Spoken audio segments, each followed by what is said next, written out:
Okay.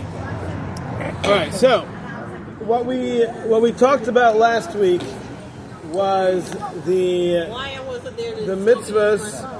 I'm sorry. Why I wasn't there so you could use my phone? Yeah, it's okay. We were discussing the purpose of the mitzvahs of tzitzis and tefillin, and we talked about how they have tremendous impact on not only ourselves but the world as a whole, and how it prepares us for davening. Now, there's one aspect here that I wanted to focus on a little bit more that we didn't really focus on last week. I mentioned it briefly, but I didn't really get into it. And then I see that Chaim Friedlander really discusses it with more clarity. And that is that he said that the tefillin work with two different directions. In other words, you have the head tefillin and you have the arm tefillin. The head tefillin, he said, is to help channel the holiness of Hashem through the neshama, which is found in the brain. And the second is the arm tefillin, which is worn opposite the heart, in order to channel that kedusha through the tefillin to the heart. Now, the problem is that the order seems to be reversed, because the way the Ramchal explains it, he says it first goes to the brain, and then it accomplishes what it needs to there, and after that it's able to then influence the heart and go down to the heart and spread from there. So the problem is that we put on tefillin in the other order. We put on tefillin, arm tefillin first, and then the head tefillin. As the pasuk says, "Ukshartam la'isla yadecha," that you tie it on your arm, and then you bind it onto your head. So the order of our putting on tefillin seems to not fit with the explanation of Ramchal here. Ramchal said that the idea of the head being first is that everything really is channeled through the brain. The neshama is there, and the wisdom and the thinking is what brings all of the actions to play. So if we're going to first have our heads corrected or focused where they need to be, it can then influence the heart, which is where the decisions come from. The decisions are made from the heart, and hopefully they're primarily influenced by the brain. So why would we put on tefillin in the opposite direction? So I will read to you what Rav Chaim Friedlander says about this, and he says as follows. Okay, so he says, maybe that's exactly the reason why. Like, maybe you have to first subjugate the arm, the heart, whatever, and then you can put on the kedusha. Maybe you have to lock it up, then do the head, and then it can work. Then it can work through the brain. I mean, I'm not arguing with what you're saying. We need to say something clear. So Ramchal's only system that he explains is that first the head gets straightened out, and then that can influence the heart, which is where the decisions are. So I'm not disagreeing with what you're saying. I'm just saying we need some clarity as to exactly how that would work. Yes. Can you tell us what Rabbi Goldman said? No, I will not. Again, I will repeat things that I feel are necessary to be repeated for people to understand the class. What Rabbi Goldman said is what we're going to be discussing, so there's really no reason to repeat it. Yeah, go ahead. Okay, so I just want to understand a little bit better this idea of heart and decisions. Yeah. Because I understand that a neshama would be associated with the brain, because that's where all that goes on. But the heart seems to be more of like a fanciful, not real, I don't get heart decisions. Okay, you're asking that you understand how the brain houses the neshama because of wisdom, but what does the heart have to do with decision making and emotion? I know in our culture it does. Okay, so in our culture it does, because the heart is what the Gemara says is the seat of emotion, meaning it is certainly a physical organ. It's a physical organ. It certainly is a physical organ, but that does not mean that it doesn't have a spiritual counterpart. Every organ has a spiritual counterpart. So, for example, it says that the the kidneys give ideas. What does kidneys have to do with ideas? The answer is it has nothing to do with the physical kidney. What it means is that every physical part of the body has a spiritual counterpart in our higher selves. And each one of those does something else. So the heart is the seat of emotion. That is an accurate thing. So when we talk in today's culture about how someone has a heartache or someone's feeling and all those things, right? No, it's based on Torah. It's true. It's accurate because every physical thing has a spiritual counterpart.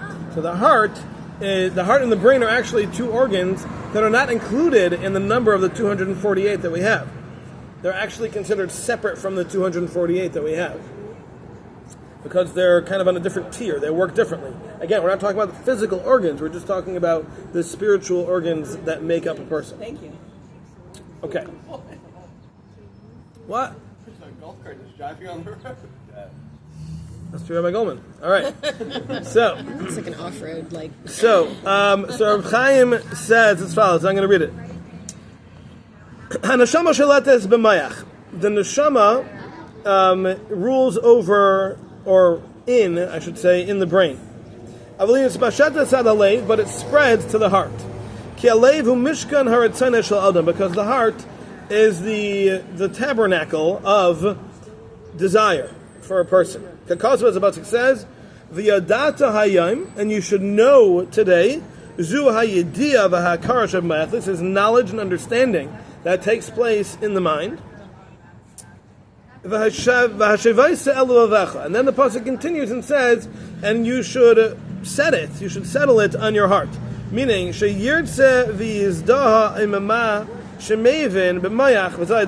you should desire and want and act based on what your brain understands, and this happens in the heart. So meaning the Torah is telling us that there is a two-step process. There's v'yadata hayim, the knowledge and understanding of things, and then there's a second step, which is you should put that onto your heart, meaning it should become emotional, it should become the way you feel. So those are two steps. And this is what the Gemara says in Saita as follows. Sach bein tefila letefila. If a person speaks between putting on their arm tefillin and their head tefillin, which is not allowed, between putting on the two tefillins, that's Rashi. Aveira hi biyadai, this is a sin in his hand. V'chayzer ala me'ercha melchama. And when the Jewish people go to war, anyone who has done that is going to have to return from the ranks, will not be able to join in the war. That's how significant this is. It's a very significant sin. So what is this all about? What's the significance of this? Obviously we understand it's wrong, but you also can't talk between making hamotzi and eating bread, right? But it doesn't say that about that. It says that specifically about someone who talks between putting on their arm tefillin and their head tefillin. So what is the deeper understanding of this? So so we can explain the depth of this as follows. It's not just about separating or creating an interruption between the arm tefillin and the head tefillin. What it is creating a separation between the mind and the heart. Meaning, ben ha'hakara l'maisim, between understanding and recognizing what you need to do, and then what you actually do. And that's why he will not be able to go to war.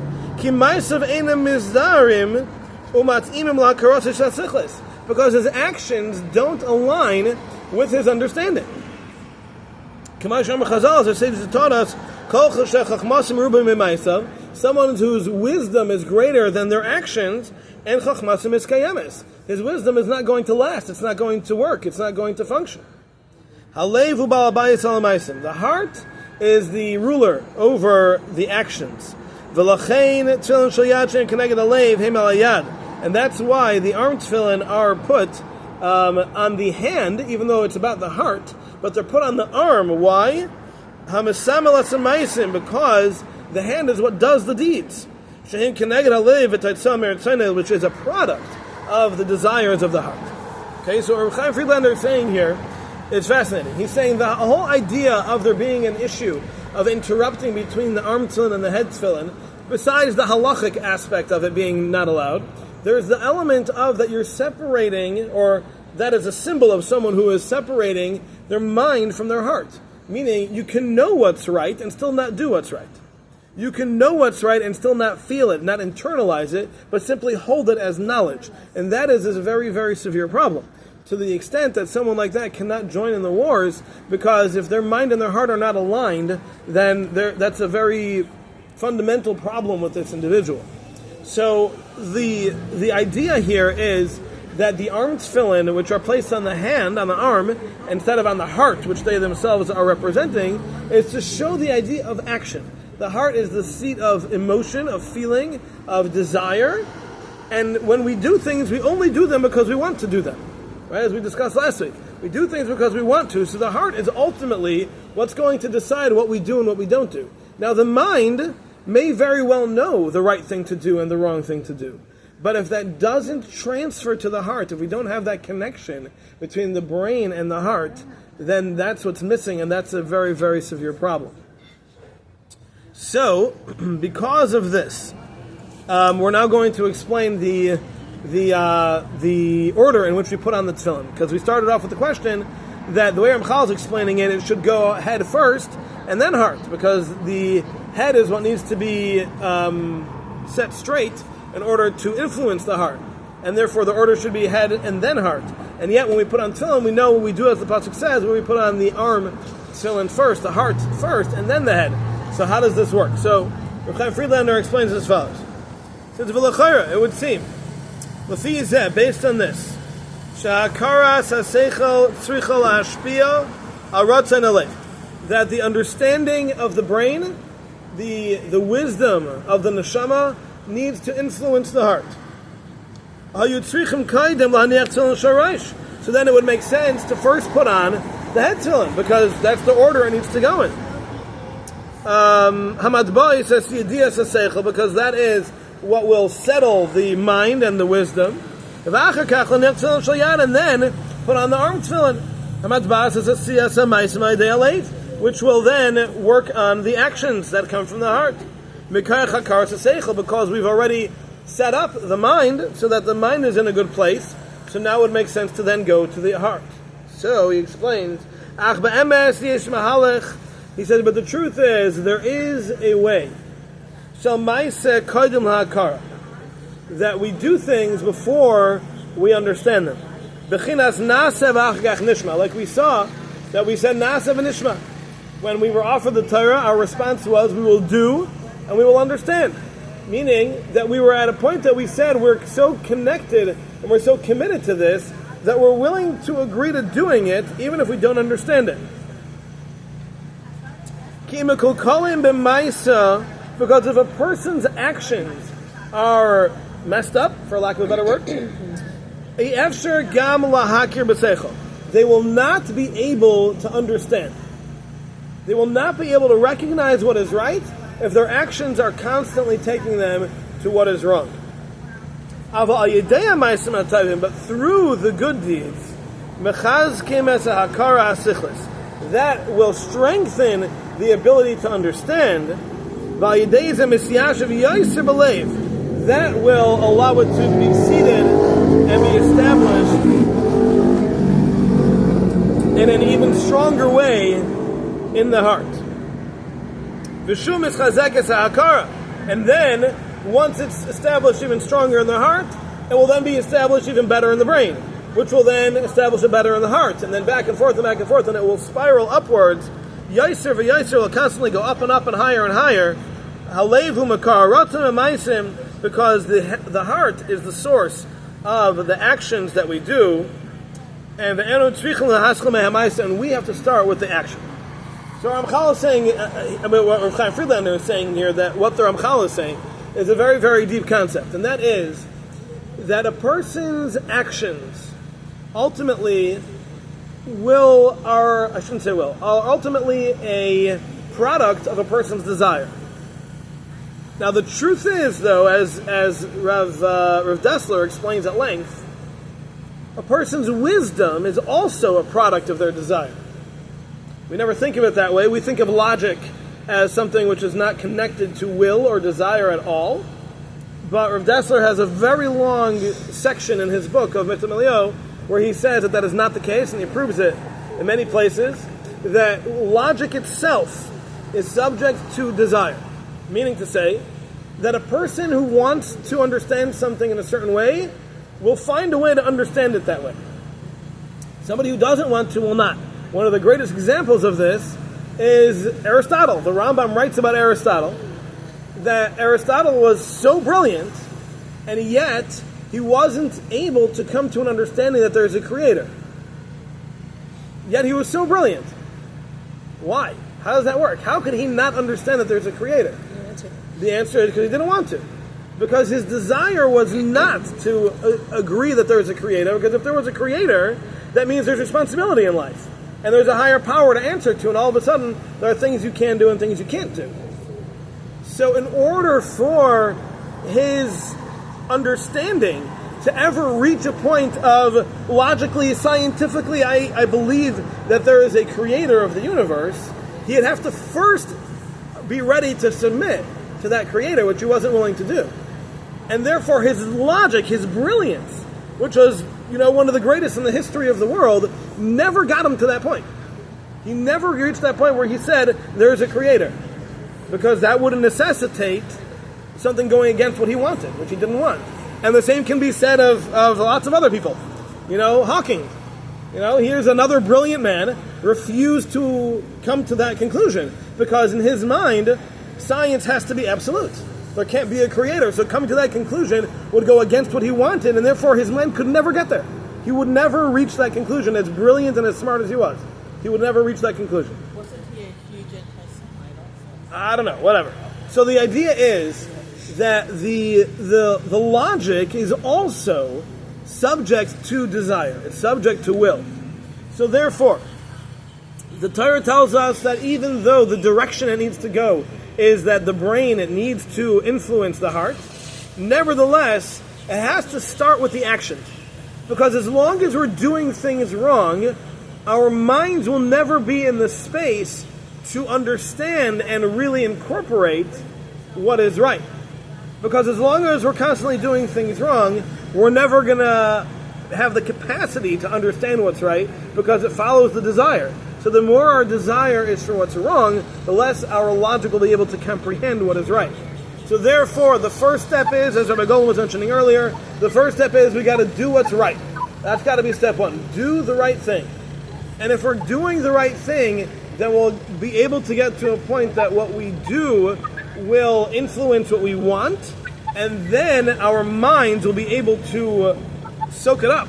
Our minds will be able to understand it and incorporate it, and that'll in turn have a positive effect on our hearts, which we will want it. And once we do that, it'll go back to the mind, which will be able to absorb more, and then to the heart, and back and forth, and it will constantly grow and become better and better as we go. All right, I have a question. Right, hold on. We got 4 people asking questions. Oh, go ahead. All right. So, step 1, do the right thing. Yes. How do you know what the right thing is? How do you know what the right thing is? Okay. So the answer is you got to ask. Okay. There's a certain degree of learning that's needed to start the process. And that learning is going to be a constant as the process continues. There always has to be more learning, which will always be teaching you what the right thing to do is, and that will always increase. Okay. So, what is right according to Torah, you're saying? Yes, there is no other right. Yes. Who else? Okay. Geula, go ahead. Okay, so first thing is that would you consider that a definition of why there's Timtum Halev? Because is that exactly what that is? The action is creating that barrier? Possible. I don't know that, but that's certainly possible. The other thing is the story of the Elchanan Basim, and also talks about what you're saying. He says that what a shofar does, how it blinds Michacham, because the shofar is essentially his desire, and therefore he's only going to see what he wants. Right, exactly. Correct. Yes. Gulo just pointing out this is the idea that the Torah says that someone who accepts a bribe is not allowed to be a judge, even to judge what is correct. Nevertheless, if they've accepted a bribe, they're not allowed to, because it will automatically affect their thinking. It'll affect their logic, because desire affects logic.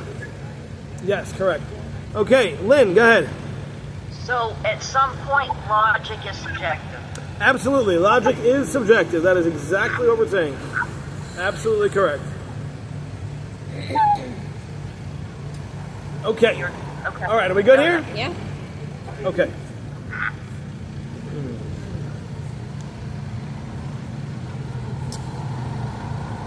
Okay.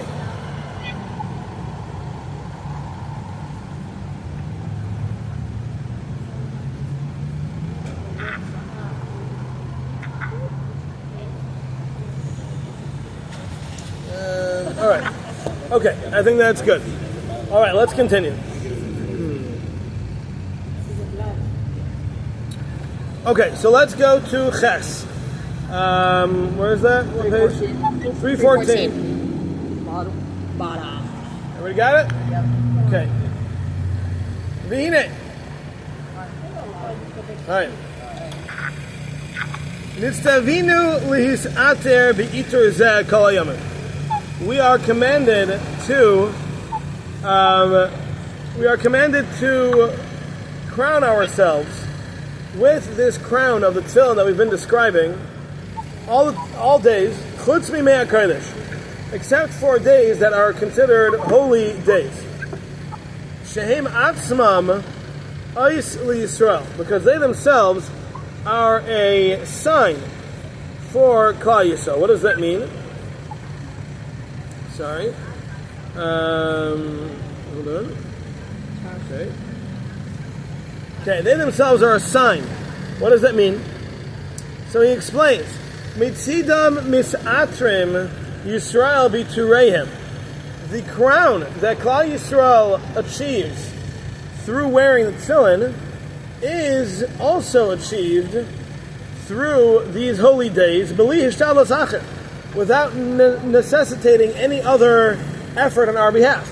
Meaning, we have to put on tefillin. We have to go through this process. We have to think about it. We have to make it real.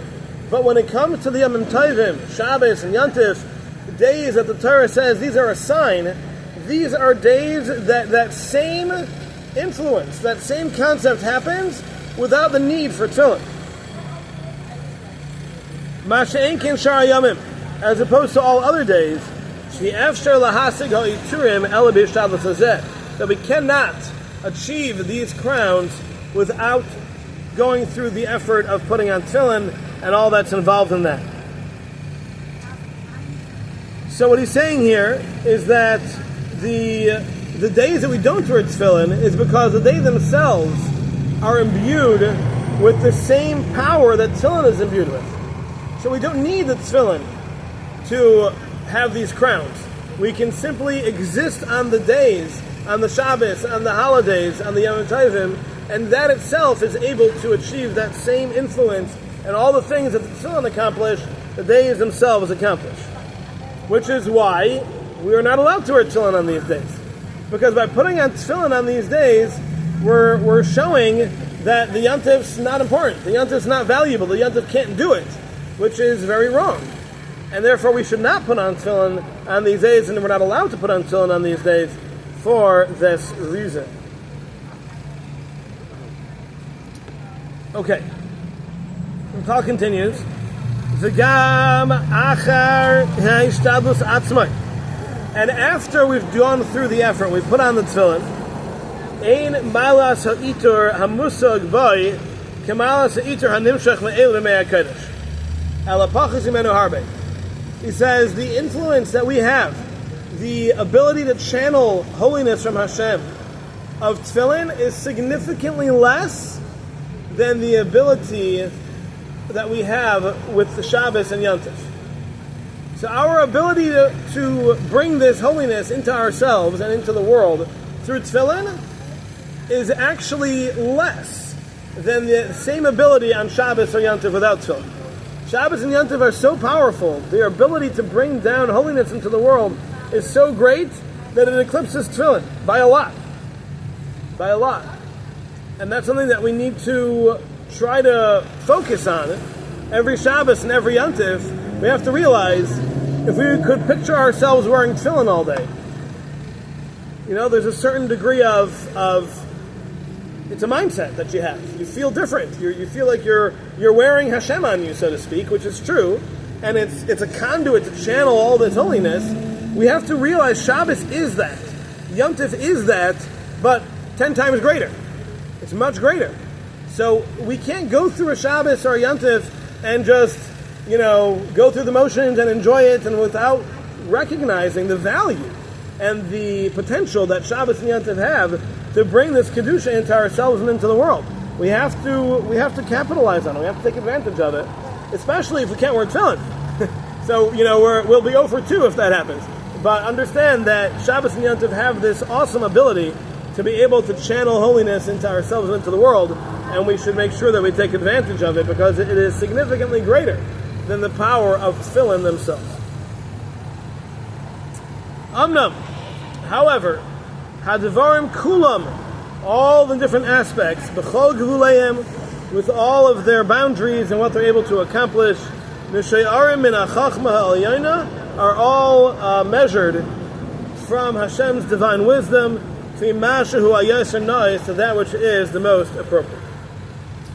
So, we have to understand, we have days of Shabbos, we have days of Yontif, and if we can't understand their value, the least we can do is appreciate what's being said here. Understand that they are more valuable than tefillin, understand that they are more powerful than tefillin, and understand that if you can't wear tefillin, you can still have Shabbos and Yontif, which is the more powerful one. So we can't allow Shabbos and Yontif to just slip away. If a person, Chas v'Shalom, were to lose their tefillin, the lengths they would go through to get them back are extreme. Andy Kramer loves to tell the story of how he was when he was in the Navy and he was a sailor and his bag fell off the boat and his tefillin were in there. He contacted through the proper channels the admiral of the entire fleet to get them to turn around so his divers could go back and get his tefillin for him. And this was not a very religious Andy Kramer either. This was an Andy. No, he didn't. This is an Andy Kramer who understood the value of tefillin, and he turned the entire fleet around as a simple sailor to get the tefillin because it's so valuable. We got to look at Shabbos. We got to look at Yontif and say it's that much more valuable. I can turn a fleet around, even though I'm barely religious. I'll turn an entire fleet of the U.S. Navy around for the sake of getting my tefillin, which, by the way, are for sure not kosher anyway by the time they fall in the water. But but just to understand the value of it, it's so powerful. And yet, Shabbos, Yontif, these are things that sometimes we have excuses, we have reasons. You can't do that. You're missing the point. You're missing the value. Shabbos and Yontif is so valuable. It's so much more than tefillin. We spend thousands of dollars on tefillin. And you have people who are like, oh, it's going to cost me extra this, extra that. I'm not doing it for Shabbos, for Yontif. Come on. It's so much more valuable. You can't make light of it. It's so critical. And it's so much more than tefillin are. We're very, very careful that tefillin should never touch the ground. If a person in the Chas v'Shalom were to drop their tefillin, they have to fast. They have to fast. It's a significant thing. It's a very serious matter. And yet, what happens to Shabbos? Shabbos ends up on the ground for some people. They're not valuing it. It's not the top priority. But it has to be. It has to be. Shabbos, Yontif, and we're not going to get into the whole discussion about whether we wear tefillin on Chol Hamoed or not. But Chol Hamoed is Yontif as well. It is Yontif. And we have to treat it as such. We can't just spend Chol Hamoed going on trips all day without bringing some value into the Yontif. It's very, very important. All right. Good? Yeah. Got it? Yeah. All right. Okay, let's continue here. V'hinei. All right, that was a little slow. It's a big cup. It's very heavy. It's lots of so I'll drink a little more.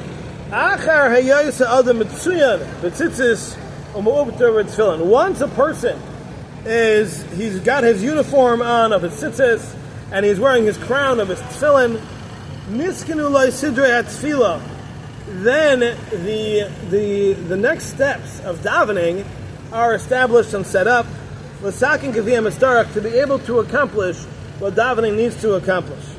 V'akavana b'chalal, and the concept and general of davening is lahamid habriya kula, to establish the entirety of creation.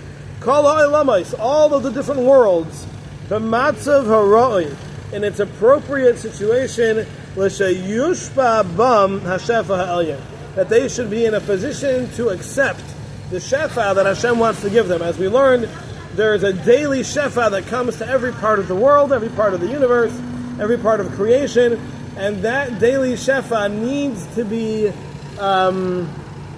be accepted and received by a proper vessel. And if the day isn't ready for it, it won't be able to accept it. So our davening, our tzitzis, our tefillin, they are the things that make the day ready to accept the shefa that Hashem wants to give it. Can I ask you a wording question? Yeah, let me just finish the sentence. Okay, go ahead. And to bring that shefa, to channel that shefa down into the world as is necessary. Yes. Okay, so 2 words. Rectifications, remind me again what that is. What's another word for rectification? Yeah. It's that the world is essentially in a very low state. Right, so just bringing it... And it's raising it up. Raising the state, okay. Yes. Also, there's a translation here that says all universes are to be raised to a state. Yes. Do we live in a multiverse? We live in a multiverse.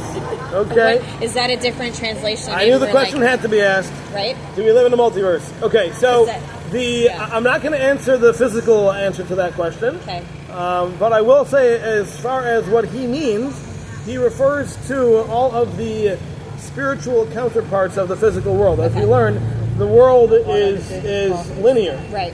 So it starts at the top and then goes down through filters, right. And each one has a different existence. So the physical world, the physical universe, right. which there might be multiple, doesn't matter, but that all physical existence is the bottom level. Right. There are counterpart levels above it, many of them, right. And each one corresponds to the one above it and below it. Okay, so that's when he what says he's talking universes, about. he's talking about levels. Vertical, exactly. I thought for a second we hit multiverse. Sorry.